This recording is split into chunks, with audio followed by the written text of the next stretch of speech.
কিছু কিছু মাদ্রাসা বন্ধ করে দেওয়া উচিত। কেন উচিত এজন্য বলতেছি, কারণ কিছু কিছু মাদ্রাসার কমিটি এবং কিছু কিছু মাদ্রাসার শিক্ষক এগুলি মানে দিনের জন্য না, ইসলামের জন্য না, তারা নিজেদের জন্য, দুনিয়ার জন্য করতেছে। এগুলো বন্ধ করে দেওয়া উত্তম, ভালো। যেমন একটা ভিডিওর মধ্যে দেখলাম এটলব খান, সে ইসলাম সম্পর্কে ধারণা নাই, যার তাসিরটা হলো অন্য ধারণা, আপনারা জানেন।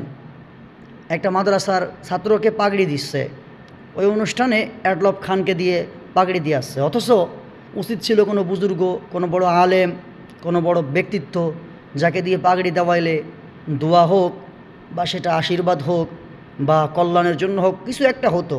কিন্তু এটলব খানের মতো একজন হিজলা দিয়ে তার মাথায় পাগড়ি পরাই দিয়া, এটার দ্বারা তারা কি মানুষকে উপহার দিল এবং ভিডিও করে ছাড়লো, এটা তারা বোঝাইতে চাইলো যে আমরা এর চাইতেও নিকৃষ্ট, বেকুব।